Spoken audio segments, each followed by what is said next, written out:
Hello guys, hope आप लोग अच्छे होंगे। तो कल हमने यहाँ तक पढ़ लिया था, आज हम यहाँ से स्टार्ट करेंगे। तो आइए पढ़ते हैं श्रीमद् भगवद गीता।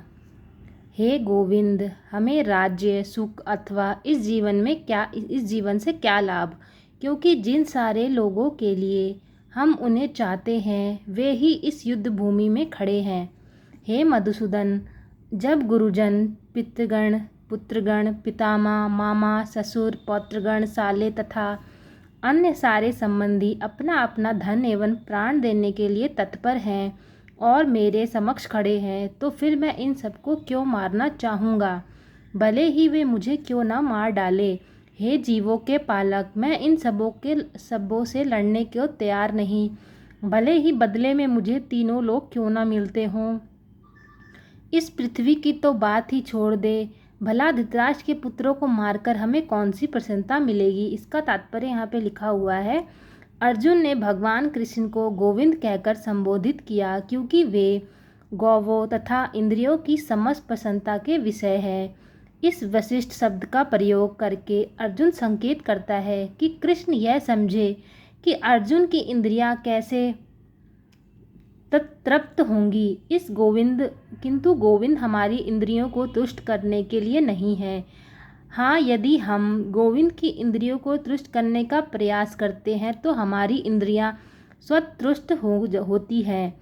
भौतिक दृष्टि से प्रत्येक व्यक्ति अपने इंद्रियों को तुष्ट करना चाहता है और चाहता है कि ईश्वर उसके आज्ञा पालक की तरह काम करे, किंतु ईश्वर उनकी तृप्ति वही करते हैं जितनी के वे पात्र होते हैं, उस हद तक नहीं जितना वे चाहते हैं।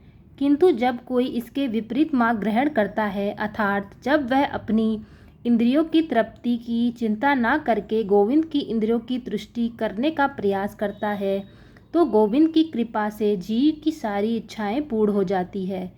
यहाँ पर जाति तथा कुटुंबियों के प्रति अर्जुन का प्रगाढ़ स्नेह आंशिक रूप से इन सबके प्रति उसकी स्वाभाविक करुणा का कारण है।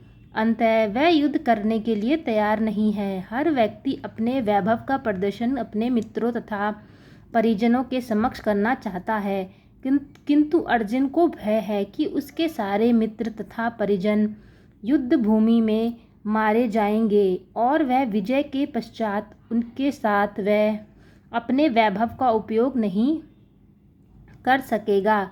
भौतिक जीवन का यह सामान्य लेखा जोखा है, किंतु आध्यात्मिक जीवन इसके सर्वथा भिन्न होता है। चूँकि भक्त भगवान की इच्छाओं की पूर्ति करना चाहते हैं, अतः भगवत इच्छा होने पर वह भगवान की सेवा के लिए सारे ऐश्वर्य स्वीकार कर सकता है, किंतु यदि भगवत इच्छा ना हो तो वह एक पैसा भी ग्रहण नहीं करता।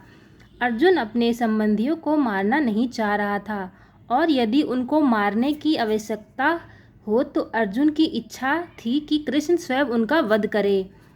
इस समय उसे यह पता नहीं कि कृष्ण उन सबों को युद्ध भूमि में आने को पूर्व ही मार चुके हैं और अब उसे निमित्त मात्र बनना है। इसका उद्घाटन अगले अध्याय में होगा।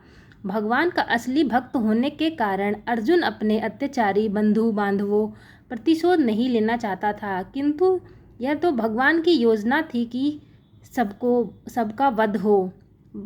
भगवत दत्त दुष्टों से प्रतिशोध नहीं लेना चाहते, किंतु भगवान दुष्टों द्वारा भक्तों के उत्पीड़न को सहन नहीं कर पाते। भगवान किसी व्यक्ति को अपनी इच्छा से क्षमा कर सकते हैं, किंतु यदि कोई उनके भक्तों को हानि पहुंचाता है तो वो उसे क्षमा नहीं करते। इसीलिए भगवान इन दुराचारियों का वध करने के लिए उद्यत थे, यद्यपि अर्जुन उनसे क्षमा करना चाहता था। यहाँ तक मैंने पढ़ लिया, आगे से हम यहाँ पढ़ेंगे। अगर मुझे श्रीमद् भगवद गीता पढ़ने में गलती हुई हो तो मुझे क्षमा कर दीजिएगा। जय श्री कृष्ण।